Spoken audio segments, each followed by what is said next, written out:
Naruto is a story about hard work overcoming talent. That the circumstances of your birth don't determine the level of success you will have. But what if we were wrong? What if that's actually only part of it? And what if there's actually a theme in Naruto that is much more prominent than the gutsy ninja pulling himself up by sheer will, determination, and his own hard work to overcome his circumstances? And instead, the entire series actually is about something else entirely. And hard work is only actually a very small part of the overall story. And that's why today we're talking Naruto isn't about hard work. But before we get into anything, guys, please, for me, like this video, subscribe to the page, and hit that noti bell. Alright, so let's get right into it. First things first, I am not saying that hard work is not an important part of the story of Naruto. It literally is. From Naruto in the very first episode, training to utilize the multi-shadow clone technique, all the way to learning the Rasengan and then the wind-style Rasen Shuriken, we have seen multiple times that this MC is incredibly hardworking. However, we also see eventually that his father was the Hokage. Not only the Hokage, but the fourth Hokage, a shinobi of legend. Not to mention the fact that his mother was Kushina Uzumaki, the previous Jinchuriki of the Nine Tails. Someone who had such a vast amount of chakra, it was noted even amongst the Uzumaki that she was special, which is crazy considering the fact that the Uzumaki themselves have a ton of chakra. So right there, the whole theme of hard work overcoming circumstances, well, wouldn't really support Naruto being a good MC for this series, because although he works tremendously hard, his circumstances aren't that bad. He comes from two legendary shinobi, not to mention the fact that his master was Jiraiya, a legendary Sannin. And if we go further in the story in Shippuden, we also find out that he is literally a reincarnation of a child of the Sage of Six Paths. Yes, he is the Ashura reincarnation, granting him multiple extraordinary abilities. And again, I'm not saying that Naruto didn't have to work incredibly hard to gain each stage of his power. Realistically, I only think there were one or two actual power-ups that he received that he didn't earn in some way. However, that being said, the sheer fact that his family was that prestigious kind of takes away from the fact from Naruto being a good MC if the whole premise and the whole theme of the series is hard work overcomes your circumstances and overcomes the natural talent you're born with. As I said before, his two parents were pretty much extremely legendary shinobi, especially Minato. He was the only shinobi who had a run-on-site order from other nations. So for Naruto to grow up and be some legendary shinobi, it would make sense. No level of hard work would say that him being that legendary shinobi was attributed more to his hard work than his lineage, because again, his parents were incredibly notable shinobi. However, all that being said, I think hard work truly is only part of the story, and it's actually not even the main theme of the overall story. You see, very early on, not only are we introduced to the concept of hard work, overcoming great talent, and your lineage, there's actually something else that not only is introduced virtually at the same time, but it's actually touched on much more frequently throughout the series, and it's something that the character of Naruto personifies, and that is the concept of hatred itself. You see, in the very first episode, we learn about the battle between the fourth Hokage and the Nine Tails, a being of pure hatred. And over the course of that first episode, we see multiple people treat Naruto extremely poorly. However, we as the audience don't fully understand why. But that being said, by the end, we find out just why every single person in the village seems to hate Naruto, a seemingly innocent kid. And it's revealed to Naruto that he had part of the nine-tailed beast sealed within himself, and because of the decree by the third Hokage, no one was allowed to tell Naruto. So they basically locked a monster inside of him that is pure hatred and then ostracized him for essentially his entire life. And at this moment, as all this is being revealed, Naruto would have been justified if he had a major crash out. However, a very key thing here in this moment is what Iruka says. He comments on the fact that yes, beasts are horrible. Beasts can be great monsters. However, Naruto is nothing like that. And he proclaims all of these different things he thinks about Naruto as a person. And as Naruto hears all of this, he realizes something. He realizes that he doesn't live in a world that just simply hates him. He does have someone else there for him. And this one simple bond is enough to get him to remain on the right path. And so the enemy is defeated, and yes, we are shown that Naruto's hard work was able to allow him to learn the multi-shadow clone technique, which led to him defeating the enemy. However, Naruto also overcame a great deal of hatred in this moment. Not only the hatred that he was feeling for the entire village for how they treated him, but also the weight of that hatred being directed at him from all the villagers. However, it does not stop there, because once we're actually introduced to Team 7, we meet Sasuke Uchiha. And he is a character who right off the bat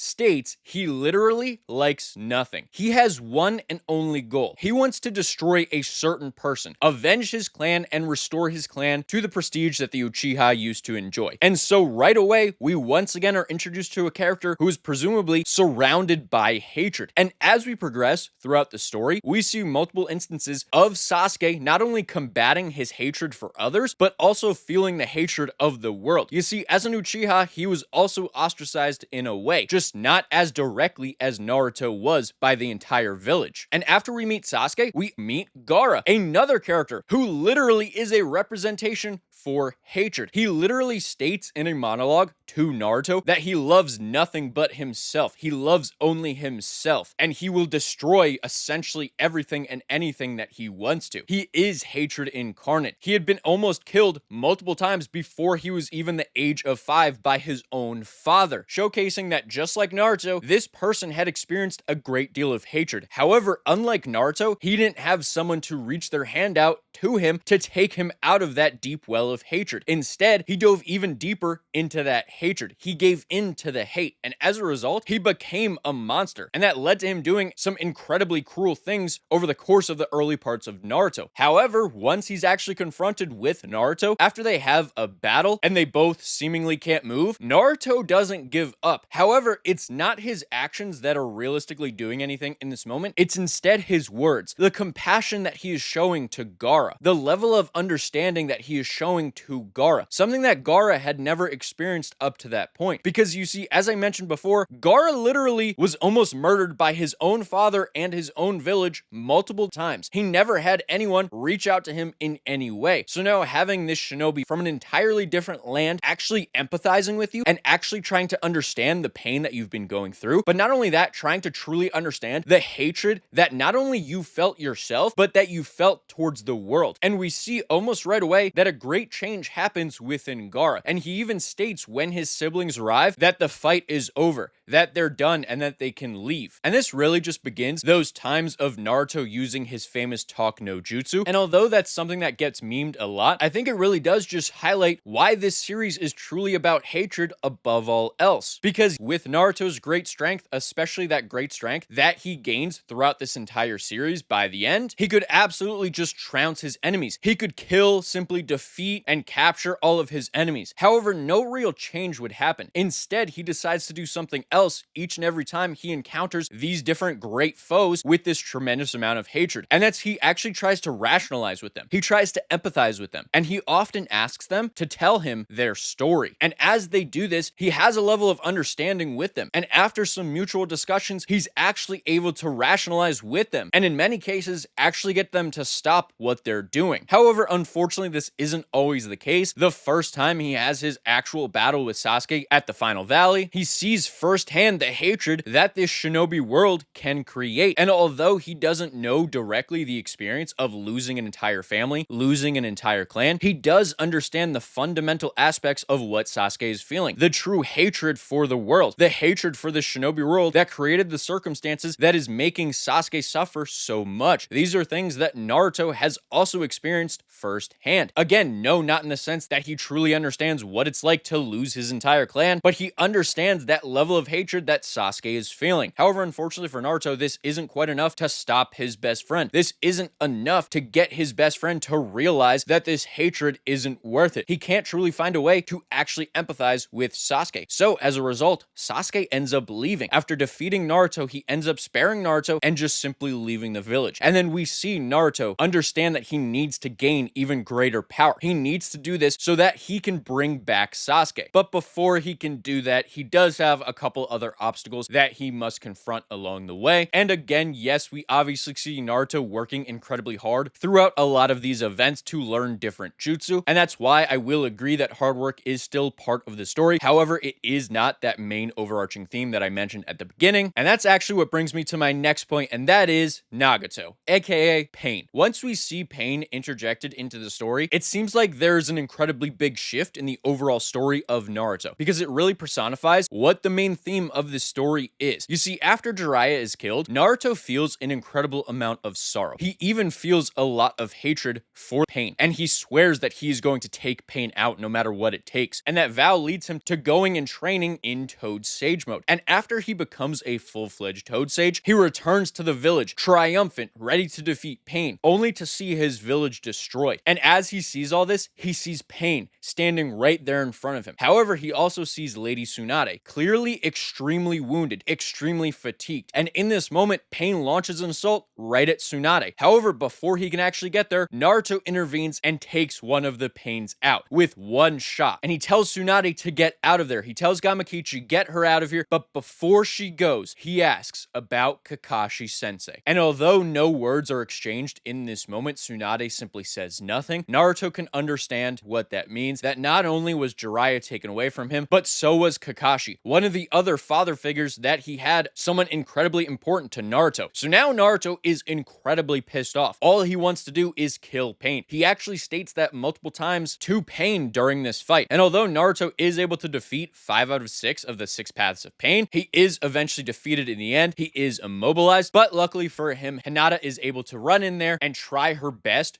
to stop Pain, to free Naruto, but unfortunately her valiant effort doesn't really help too much, and she is defeated. She's actually cut down right in front of Naruto, and this triggers something within Naruto. You see, before, he was feeling a great deal of hatred. He wanted to kill Pain for what he did to the village, for what he did to Kakashi, and for what he did to Jiraiya. However, now, in this moment, he watched one of the people he was closest to, and yes, I do believe that Hinata was someone that Naruto held very close to his heart, even if the series didn't always do a great job of showing that. If you watch all the filler, especially OG Naruto, you will see the great deal of care that he had for Hinata. So her being cut down in this moment, right in front of him, after she literally uttered his Nindo right in front of him, was going to make him feel a certain type of way. And that certain type of feeling that he was feeling was incredible hatred. A hatred that he never felt before. So intense that he actually spoke to the Nine Tails, and he agreed to fully give in to his hatred, something he had never done before. You see, up until this point, we saw that Naruto was struggling with the Nine Tails, and every time Naruto would feel extreme emotions, especially any type of extreme anger, the Nine Tails would come out. However, a very important thing to note that up until this point, he would only release up until the Four Tails. However, at this point, he goes all the way up to releasing 8 of the Nine Tails, and he actually starts to transform into the Nine Tails, because in the moment that Hinata was cut down in front of him, he fully gave in to his hatred. And not only did he give in to his hatred, he acknowledged that Kurama's hatred was correct, and was the correct thing to do, not only in this moment, but maybe overall. Maybe this world does truly need to just burn. However, luckily for him, Minato was there and able to stop him, and he has a discussion with his father where he learns a lot of things. He learns a lot more about the concept of hatred, about Pain's true goal, about what Pain was saying, and about the circumstances of why Naruto is the way he is, why he has the Nine Tails within him, and how difficult that has made his life. And after this conversation that he has with Minato, he's able to defeat the final 6 path of Pain. And while he does go and confront Nagato at his true body, he decides not to kill him. And he even says in this moment that he hates Nagato for what he did, that he truly wants to kill him. However, he also acknowledges that's not what he should do. So instead, he simply asks to hear Nagato's story, to understand what Nagato went through, to understand what led Nagato to go down this path. And after he hears everything from Nagato, he realizes that this is truly just a cycle of hatred, a cycle now that is about to affect Naruto. And he is the one that can either continue that cycle or put an end to it right here and now. He can decide to reach out empathize and emotionally connect with his enemy. Instead of using violence and force, he can use compassion and love. And thus, the famous Talk no Jutsu is truly born in this moment. And as a result, Nagato not only surrenders, but actually utilizes Rinne Rebirth Jutsu to bring back all of the shinobi that he had killed in the Hidden Leaf Village. All of them except Jiraiya, which all things considered is an incredibly happy ending for the situation. Yes, Naruto still lost Jiraiya. However, Naruto was able to save every single other person in the village. Kakashi Sensei, Hinata was also saved. All of these people that Naruto felt a great deal of love for were saved thanks to him simply having a conversation with his enemy and using compassion over force and not giving in to that hatred. And it's after this point we see a great change in Naruto. You see, he starts to over time try to be much more compassionate with his enemies and try to simply talk to them. And that's why his next encounter with Sasuke is so important. You see, by this point, Sasuke has totally flown off the deep end. He is fully ready to destroy the entire ninja world. He is fully ready to turn against the Hidden Leaf Village, to destroy every single person in the village for what they made his brother do. And it's at this point Naruto actually reveals to Sasuke that he understands Sasuke's rage. You see, Naruto had been told the truth about Itachi, and although in this moment Naruto acknowledges that he isn't fully sure that what he had been told is the actual truth, what he can understand is what Sasuke is doing right now. It's something that Naruto has thought about doing too. Getting back at the village that treated him so poorly. Getting back at this ninja world that caused him so much pain and that forced him to feel so much hatred and that caused him to feel the weight of so much hatred from others. And in this moment, you actually get a really amazing moment between Naruto and Sasuke, where Naruto is trying to compassionately reach out to Sasuke. However, Sasuke is so seeped in hatred, in revenge, that he doesn't want to hear this out. However, even despite this, he still acknowledges that although he wanted to just kill Naruto and then move on to the village, if he simply dies fighting Naruto, that would be okay as well. But I truly believe one of the biggest reasons that Naruto couldn't reach Sasuke in this moment was because Sasuke just got the most gratifying feeling he had ever felt. You see, he faced Danzo, the person that was literally responsible for the entire Uchiha massacre, for the entire situation surrounding Itachi. All of his hatred got taken out on one person, the person who was most responsible. And in that moment, it felt great. And even as a viewer, all of us were rooting for Sasuke in this moment to kill this person, something that we normally wouldn't be rooting for the hero to do. But in this moment, it was incredibly justified. So even us viewers understand Sasuke's motivations and Sasuke's reasoning in this moment, because we as an audience also feel a certain level of gratification after seeing Sasuke take his revenge on Danzo. And we start to wonder what it would be like if Sasuke turned that feeling against the Leaf. Now, if he were to turn that feeling against the actual villagers, I don't think a lot of audience members would have been on board. However, if he looked at the two elders, who were objectively two of the worst people in Konoha, I don't think many people in the audience would have had an issue if Sasuke simply murdered them. However, that is a topic for another video, so stay tuned for that. But after the conversation that Naruto has with Sasuke and Sasuke ends up leaving, we then go to another situation where Naruto is trying to unlock the full power of Kurama. However, before he can do that, he actually has to battle his inner self, but more specifically, his inner hatred. And we actually see a really monumental moment for the character in this moment, because although we've seen him be able to show an incredible amount of compassion for his enemies up to this point, we also see something else. We see him not be able to simply sign an autograph for someone in the village. We see that he's struggling with this admiration that everyone feels, but it's actually revealed in this moment that this struggle is coming from the fact that he doesn't fully believe that he has their trust completely, that he doesn't truly understand that why now all of a sudden are they so trusting of him. They all treated him so poorly, and now just because he simply saved them, they're all acting a different type of way towards him. They are treating him like this amazing hero when before he was just an ostracized outcast, someone that they realistically didn't give a shit about. And so in this moment, we see in real time Naruto struggling with that feeling and him at first battling against that inner hatred. However, the thing that defeats that inner hatred is him simply hugging that darker self, him simply empathizing with himself and trying to get that darker half of himself to understand that the overall hatred in the past doesn't matter. If he would cling on to that, if he wouldn't let go of that, he would just continue the cycle all over again. He has to be the one to break this cycle. He has to be the one to confront hatred itself and overcome it. And that's what he's able to do. And after we see him do this, we see him confronted with the hatred of the Ninetales. And after a prolonged battle with the Ninetales, he's actually able to defeat the Ninetales to a degree, thanks to the help of his mother. And after he has a discussion with his mother, he learns about the past. He learns about the hatred that his mom also experienced. And he also doesn't understand why she felt the way she felt. But he learns something very important from his mother. And that once again is reasserting that compassion and love will always outweigh hate. The love and compassion that Kushina felt for Minato and also received from Minato was enough to overwhelm all the other feelings that anyone else in the village had shown towards her. And thus Naruto seemingly grows even more once again. But it goes even beyond this, because throughout the Fourth Great Ninja War, we see Naruto talking to Kurama multiple times. And as he has these different discussions and showcases time and time again how much he truly cares for all the tailed beasts and how much he truly wants to save them, Kurama realizes who Naruto truly is and how good-natured his heart truly is. And thus, the being that started the entire series of Naruto as the incarnation of hatred now had been befriended by the main character, now had shifted his personality totally from being this incarnation of hatred and destruction to now being a protector of the world, a protector of the village that he once tried to destroy. And so things came around full circle. However, it even goes beyond that, because as we progress throughout the Fourth Great Ninja War, we see Naruto battling against Obito, someone who has been seeped in the hatred of the ninja world, whether it was the death of Rin, the manipulation from Madara. He is someone who has experienced a great deal of hatred. However, he's also someone who gave into that hatred long ago. One of the best moments in filler that we see Rin's death from Obito's point of view, and we see what he does after that. After Rin dies, Obito fully unlocks his Mangekyo Sharingan, and at that point, he literally eviscerates every single enemy shinobi that is there on the battlefield. Anyone who tries to come close to Rin gets absolutely slaughtered, and we literally see blood all throughout the area because of all the shinobi that Obito slaughtered. He fully gave into this hatred, and this would push him down a very dark road, pushing him to do incredibly dark and devious things throughout the series. And so once we see him at this point, he is at his darkest we've ever seen, and he is fully seeped in his hatred. However, even Naruto can see that he's still a shinobi inside. He simply never got that level of compassion that Naruto had received in the very first episode. So it's at this point we see Naruto reaching out to Obito. After physically defeating him, Naruto reaches out his hand, and they have that incredibly compelling talk between the two of them about Obito's past and about Obito's wants and desires, about how Obito doesn't really want to do this, that he's just feeling a great deal of pain and a great deal of hatred, a hatred that he gave in too long ago. But he doesn't have to keep doing that. He can overcome that hatred. He can be Obito Uchiha once again, a shinobi of the Hidden Leaf Village. And these words actually are able to get through to Obito. So much so that not only does he admit defeat, he changes so much that he actually is an integral part of defeating Kaguya later on. And even Madara is a pretty good example of hatred for this world. His entire plan of infinite Tsukuyomi is literally created because Madara hated the world they lived in. He hated the fact that everyone he knew and loved had been taken away by this cruel shinobi world. So he wanted to create a world where none of that hatred existed. However, his plans were created by hatred. So he wasn't going to be granted a happy ending in this situation. And that's why him being ambushed by Black Zetsu, the incarnation of hatred, and turned into Kaguya, is actually a pretty fitting ending to his story, because he wasn't willing to be rational. He wasn't willing to hear Naruto out. All he was worried about was completing his plan and completing his ultimate goal, all for his own selfish interest, because he truly and fully gave into that hatred, the hatred that Naruto has always been trying to combat throughout this series. And after Naruto and Sasuke are able to defeat Kaguya thanks to the help of Kakashi and Sakura, we once again see that the story is not over, because we see that Sasuke still feels a great deal of hatred. Although he acknowledges that he was wrong about certain things, he also states that he needs to execute the current 5 Kage. He blames them for the current state of the world, and he now directs his hatred towards the 5 of them. And this is something that Naruto obviously can't condone, so he has to stand against Sasuke. In this final last-ditch effort, Sasuke is fighting with all he has against Naruto to kill Naruto. He is using all of his hatred to defeat Naruto, whereas Naruto, on the other hand, is not using his full power against Sasuke. You see, Naruto's win state is this fight being over, not Sasuke being killed. Because Naruto isn't fighting this battle with hatred. He's fighting this battle with a level of compassion to try to get through to his friend. And that's why for a majority of the fight, a lot of it consists of Naruto just getting hit repeatedly with Sasuke's attacks, because he's showcasing, he's willing to take all of that hatred that Sasuke has for the world, take it all on to himself. And instead of showing equal force against Sasuke, of equal hatred, he's instead going to continue to show Sasuke a level of compassion. Because keep in mind, remember, when they last met before the Fourth Great Ninja War, Naruto told Sasuke to take all of that hatred that Sasuke had and direct it towards Naruto. Only Naruto could stand up to that much hate, because he knew in the moment he wouldn't give in to that hatred. He wouldn't give in to the urge to actually kill Sasuke, because he by that point had experienced such a level of hatred that he could take everything Sasuke had dished out. So all he had to do in this moment was fight Sasuke until Sasuke could no longer fight. And that's exactly what he did. He fought until Sasuke was so utterly exhausted that he had to concede. And this is also showcased by the fact that after they each blew off their arms, Naruto even proclaims that he could still keep fighting if need be. But this isn't necessary because Sasuke acknowledges that Naruto was right, and Sasuke acknowledges that Naruto won their fight. Not because he showed this great deal of power and Sasuke was so afraid of death or near the brink of death, but rather because Naruto showed such a level of compassion to Sasuke that it actually made Sasuke truly change. It actually made Sasuke truly realize everything Naruto had been saying. And in this moment, Sasuke actually began to cry. And this totally showcases my point that this series, although it does have hints of hard work, it does have hints of breaking cycles, the true essence of this series is hatred itself and overcoming that great hatred. And what you do when you feel hatred for others, but also what you do when you feel others' hatred for you. And that's why for me personally, Naruto is such a perfect story, because the main character of the series personifies that main theme so well. But I'm interested to hear from all of you. Do you agree that this series is mainly about hatred, or do you think this series is about something else entirely? Let me know in the comments below. And while you guys are down there, please, for me, like this video, subscribe to the page, and hit that noti bell. And I'll see all of you in the next video. Goodbye.